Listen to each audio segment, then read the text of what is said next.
जय हिंद दोस्तों, welcome to the PW ज्ञान कोश चैनल। मैं दिव्यांश नामदेव आप सभी का बहुत बहुत स्वागत करता हूं।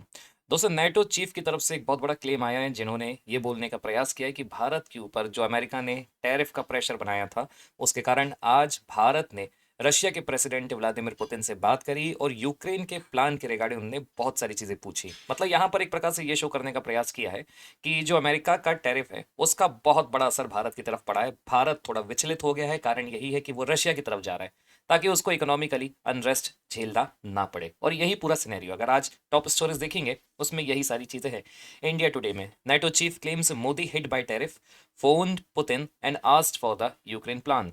Daily on phone with Putin, NATO chief big claim over the US tariff. अब ये सारा जो सीन चल रहा है ये एक्चुअली में आपको पता है कि अभी यूनाइटेड नेशन जनरल असेंबली का सेशन चल रहा है और उसी बीच नेटो भी वहां पर शामिल हुआ है।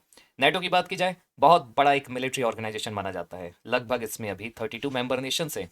और देखिए, मिलिट्री ऑर्गेनाइजेशन मतलब नेटो का एक सिंपल सा प्रिंसिपल है, किसी भी एक देश के ऊपर हमला मतलब सब के ऊपर हमला माना जाता है और सारे देश एक दूसरे को प्रोटेक्ट करने के लिए इस संगठन से जुड़े हुए हैं। अब आप समझिएगा, इस पूरे ऑर्गेनाइजेशन में अगर कोई सबसे बड़ा नेशन है तो उसका नाम है यूएस, और जहां अमेरिका है वहां पर सारी चीजें। आज जो हिपोक्रेसी है वो नेटो भी शो कर रहा है। और यहाँ पर जो भारत की तरफ से स्टेटमेंट आया इसके रिस्पॉन्ड में, वो बड़ा इंटरेस्टिंग है।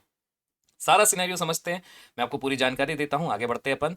नेटो सेक्रेटरी जनरल जो अभी वर्तमान में है उनका नाम है मार्क रुते। सीएनएन के दौरान एक इंटरव्यू में उन्होंने ये स्टेटमेंट दिया, ये क्लेम किया है कि जो यूएस के टैरिफ है जो भारत पे लगाए गए हैं उसके कारण दिल्ली पुश हुआ है और क्वेश्चन किया है उसने रशिया यूक्रेन वॉर स्ट्रेटेजी पर।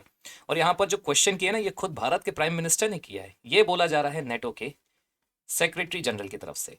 अब PM Modi speak to Putin seeking explanations, मतलब यहां पर प्राइम मिनिस्टर ने पुतिन से बातचीत करी और एक्सप्लेनेशन मांगा। अब बड़े मजेदार बात यह है कि नेटो के सेक्रेटरी जनरल को कैसे पता कि भैया पुतिन ने या पुतिन को भारत के प्रधानमंत्री की तरफ से फोन गया है और उन्होंने एक्सप्लेनेशन मांगा है, स्ट्रेटेजी मांगी है कि रशिया यूक्रेन वॉर में रशिया क्या करने वाला है, क्योंकि हमें इकोनॉमिक एक्सप्लॉइटेशन झेलना पड़ रहा है। किसकी तरफ से? अमेरिका की तरफ से। और यहाँ देखिए, जो फ्रंट पेज का जो आर्टिकल था इंडिया टुडे का, Mark Rutte the secretary general of western military alliance, जो वेस्टर्न कंट्रीज हैं उनका मिलिट्री अलायंस है NATO, on Thursday claimed that tariff imposed by the US have led to India asking Russia to explain its Ukraine war strategy. He claimed Prime Minister Modi had spoken directly with the Russian President Vladimir Putin on the matter. तो ये बड़ा massive claim माना जा रहा है, क्योंकि देखिए, इस तरह के अगर लीडर की तरफ से अगर ऐसा कोई क्लेम आता है जिसका कोई आधार नहीं है फिलहाल, और without any evidence without any proof अपन बोल सकते हैं, तो अपने आप में इतने बड़े लीडर को एक रिस्पॉन्सिबल स्टेटमेंट देना चाहिए। यहाँ पर उनका अगर देखा जाए तो एक परसेप्शन है जो फिर से थोपा जा रहा है। Speaking to CNN on the sidelines of the UNA in New York, Rutte said Trump tariff on India are having a big impact on the Russia. Delhi is on the phone with the Putin. Narendra Modi is asking him to explain his strategy on Ukraine because India is being hit with the tariff. Obvious सी बात है, भारत को अभी से नहीं, भारत को तो बहुत पहले से पता है कि अगर हमारा एक एनर्जी ट्रेड रशिया से चालू रहा तो अमेरिका हमारे ऊपर टैरिफ इम्पोज करेगा। ये हमें पता है, लेकिन स्टिल भारत अभी भी इस पर कोई उसने अभी एक प्रकार से कोई स्टेटमेंट नहीं दिया है। लेकिन फिर भी यहाँ पर मिनिस्ट्री ऑफ एक्सटर्नल अफेयर्स के जो स्पोक्स पर्सन है रणधीर जायसवाल जी, उनकी तरफ से स्टेटमेंट आया है जिसको मैं आपको सुनाऊंगा। यहाँ पर यूएस का एक्शन क्या है वो आपके लिए इंपॉर्टेंट हो जाता है, क्योंकि ऑलरेडी यूएस ने हमारे ऊपर 25% रेसिप्रोकल टैरिफ इम्पोज किया था भारतीय गुड्स के ऊपर। देन फर्दर 25% एक सेकेंडरी सैंक्शंस इम्पोज किए गए थे भारत के ऊपर और इंडिया के ऊपर। हम पर्टिकुलरली अगर देखा जाए तो सेकेंडरी सैंक्शन इसलिए इम्पोज किए गए थे क्योंकि भारत अभी भी रशिया से ऑयल परचेज कर रहा है। और उद्देश्य क्या था? सीधा सा उद्देश्य था to discourage India's energy trade with Russia, cut Moscow's war funding. क्योंकि आज अगर पूरा मॉस्को या फिर पूरा रशिया वॉर पे अभी भी बना हुआ है, इकोनॉमिकली एक्सप्लॉइट नहीं हो रहा है वेस्टर्न आइडियोलॉजी के हिसाब से, तो यहाँ पर उसका सबसे बड़ा कारण है कि भारत, चाइना जैसे ग्लोबल साउथ के बड़े बड़े देश रशिया को अभी भी उसकी एनर्जी रिक्वायरमेंट खुद की पूरी करते हुए रशिया को सपोर्ट कर रहे हैं। और ये वेस्ट को पसंद नहीं आ रहा है। अब भारत का जो रिस्पॉन्स है, भारत ने इस पूरे टैरिफ को अनजस्टिफाइज कहा है और स्ट्रेस दिया है कि रशिया का जो ऑयल है वो क्रिटिकल है फॉर एनर्जी सिक्योरिटी। और एनर्जी सिक्योरिटी मतलब किसकी बात हो रही है? मतलब यहाँ पर बात हो रही है भारत की 140 प्लस करोड़ जनसंख्या की। अगर देखिए हमने अपनी एनर्जी सिक्योरिटी पूरी नहीं करी तो फिर रशिया से एक प्रकार से ऐसा हो सकता है फिर पूरा ग्लोबल साइकिल बिगड़ जाएगा, क्योंकि भारत एक बहुत बड़ा देश है, दुनिया की सबसे बड़ी जनसंख्या भारत में है और भारत अपनी एनर्जी सिक्योरिटी और अपनी एनर्जी रिक्वायरमेंट को पूरा करने की बात कर रहा है। यहाँ पर यूरोपियन यूनियन और NATO members still trade with Russia. यहाँ पर भारत ने इतना और बोला कि अभी भी यूरोपियन यूनियन, नाटो और इवन द अमेरिका जो मेंबर है और जो फर्दर मेंबर्स है जो अमेरिका के अलाए हैं, वो तक अभी भी रशिया के साथ ट्रेड कर रहे हैं। तो फिर ये एक यूनिलेटरल टैरिफ हमारे ऊपर ही क्यों इम्पोज किया जा रहा है? इसलिए इनका जो स्टेटमेंट है आपके लिए इंपॉर्टेंट है। Reiterating India's energy policy, the MEA spokesperson stressed that its purchases are guided solely by the national interest, market conditions, economic consideration. India's energy imports are meant to ensure predictable, affordable energy costs to the Indian consumer. India will continue taking all necessary measures to safeguard its national interest and economic security. और यहाँ पर रणधीर जायसवाल जी ने इस पूरे scenario में NATO के इस claim के ऊपर जो स्टेटमेंट दिया वो बड़ा स्ट्रांग है कि भारत सिर्फ और सिर्फ अपनी एनर्जी सिक्योरिटी के बारे में सोचेगा। और दूसरी चीज यहाँ पर जो एक और स्टेटमेंट है कि अगर आपको ऐसा कोई सिनेरियो जनरेट करना भी है तो आपको सबसे पहले खुद से एनर्जी लेना बंद करना पड़ेगा रशिया से, क्योंकि ये स्टेटमेंट बड़ा बोल्ड है। क्योंकि यहाँ पर अमेरिका, नाटो के मेंबर्स और even the European union still purchasing it's energy from the Russia. तो ये किस प्रकार की हिपोक्रेसी है? फिलहाल तो इस हिपोक्रेसी को रणधीर जायसवाल जी ने खुद शो कर दिया है। India has consistently maintained a balanced position on the Ukraine conflict, calling for a dialogue, diplomacy, without aligning itself with the Western sanctions on Moscow. यहाँ पर भारत का आपको एक बैलेंसिंग बिहेवियर देखने को मिलेगा। कहने का मतलब ये है, आपको पता है कि अभी यूरोपियन यूनियन के साथ हमारे ट्रेड पैक्ट चल रहे हैं, नेगोशिएशंस चल रहे हैं, हुआ तो नहीं है लेकिन हाँ नेगोशिएशन चल रहे हैं।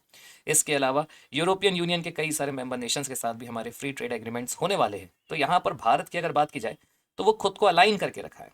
यूक्रेन कॉन्फ्लिक्ट में रशिया के साथ वो अपना एक एनर्जी सिक्योरिटी है उसकी नीड को पूरी कर रहा है। स्ट्रेटेजिक जो हमारी एक रशिया के साथ हमेशा से अलाइनमेंट रहा है उसे भी भारत बैलेंस करके रखा है। लेकिन साथ ही साथ वेस्टर्न जो कंट्रीज है उनके साथ भी भारत का एक इकोनॉमिक कोऑपरेशन बना हुआ है। मतलब भारत ने यहाँ पर किसी भी तरीके से अलाइन नहीं किया और यही वेस्ट को पसंद नहीं आ रहा है कि भारत इतनी अच्छी डिप्लोमेसी कैसे कर सकता है। Answering a question on the European Union calling upon India to cut energy imports from the Russia, यहाँ पर जायसवाल जी ने ये बोला है there shouldn't be any double standards, adding that as President Trump said European Union, G7, NATO countries also need to stop Russian energy imports. तो यहाँ पर भारत के पास भी पुख्ता जानकारी है कि भैया आप भी तो अपनी एनर्जी रिक्वायरमेंट पूरी कर रहे हैं। रशिया से जो एनर्जी इंपोर्ट्स हो रही है उसको भी तो आपको पहले बंद करना पड़ेगा, उसके बाद भारत को आपको टारगेट करना पड़ेगा। तो यहाँ पर आपको देखने को मिलेगा कि ये एक थोड़ा हिपोक्रेटिकल एंगल देखने को मिलेगा आपको। रोटे का जो एक यहाँ पर एंगल है ना, उन्होंने ये बोला है टैरिफ फोर्स है इंडिया टू प्रेशर रशिया। यहाँ पर ट्रंप ने जो टैरिफ लगाए हैं उसके कारण भारत के ऊपर प्रेशर बन गया है।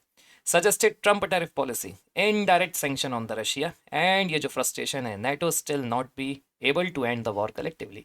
यहाँ पर अगर आप देखेंगे तो सबसे बड़ा फ्रस्ट्रेशन तो नाटो का यही है। इतना लंबा समय हो चुका है, 2022 से ये कॉन्फ्लिक्ट चालू हुआ, आज 2025 है, अभी तक देखा जाए तो रशिया यूक्रेन का वॉर नहीं रुक रहा है।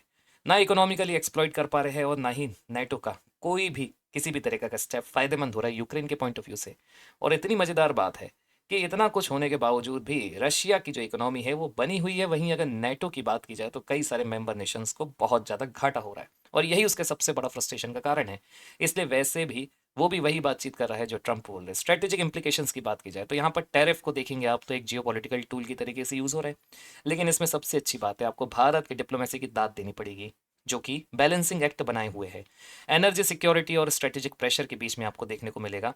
और यूएस इंडिया पार्टनरशिप स्ट्रेन भले ही हो चुकी है लेकिन यहाँ पर लीडर्स जो है ना वो खुद भी चाह रहे हैं कि ज़्यादा कोई चीज़ बढ़े ना। इसलिए डिप्लोमेसी सबसे बड़ा यहाँ पर एक फैक्टर बनते हुए आपको उभरते हुए भी दिखेगा। अब देखिएगा सबसे बड़ी पिक्चर क्या है। टैरिफ डिप्लोमेसी ने ये तो शो कर दिया है कि ये जो इकोनॉमिक लेवर्स है ये पॉलिटिक्स को, जियो पॉलिटिक्स को आज के डेट में शेप कर रहे हैं। और भारत के लिए अगर देखा जाए तो भारत का सीधा सा कंसेप्ट है, Bharat faces growing pressure to align closer with the West. West यहाँ पर भारत को हाथ पकड़ के खींचना चाह रहा है। लेकिन भारत की जो डिप्लोमेसी है वो एक बैलेंसिंग डिप्लोमेसी है। ठीक है, कैसे? एनर्जी नीड रशिया से पूरी कर रहा है और साथ ही साथ यूएस से भी पार्टनरशिप बनाए हुए है। तो यहाँ पर अगर आप देखेंगे तो भारत की आपको एक बैलेंसिंग ऑटोनॉमी और एक डिप्लोमेसी देखने को मिलेगी। स्टेटमेंट जो आया है रणधीर जायसवाल जी की तरफ से अभी रिसेंट में, उन्होंने इस पूरे क्लेम को फैक्चुअली इनकरेक्ट कहा है और एंटायरली बेसलेस कहा है। और साथ ही स्लैम किया है नाटो चीफ को over purported Putin Modi call. जो कि बिना किसी आधार के हैं। We have seen the statement by the NATO secretary general Mark Rutte regarding a purported phone conversation between Prime Minister Narendra Modi and the President Vladimir Putin. The statement is factually incorrect, entirely baseless, said Jaiswal. At no point has Prime Minister Narendra Modi spoken with the Prime Minister in the matter suggested. No such conversation has taken place. यह official statement आ चुका है हमारे भारत के ministry of external affairs की spokes person की तरफ से। तो दोस्तों, अगर आपको इसी तरीके के जियो पॉलिटिक्स के वीडियोस पसंद है तो हमारा जो टेलीग्राम चैनल है उसे ज्वाइन करिएगा, ज़रूर ज्वाइन करिएगा, ताकि आप भी अपडेटेड रह सके। और याद रखिएगा, अपना कमेंट ज़रूर बताइएगा, आपको क्या लगता है कि ये किस तरीके की वेस्टर्न हिपोक्रेसी है जो आज पूरी दुनिया के सामने है। कहना चाहिए तो आज वेस्ट भारत का ज़बरदस्ती हाथ पकड़ के खींच कर अपने पास रखना चाह रहा है। तो आप इमेजिन कर सकते हैं कि भारत आज जियो पॉलिटिक्स में अच्छा खासा परफॉर्म कर रहा है। जय हिंद दोस्तों, बेस्ट विशेष।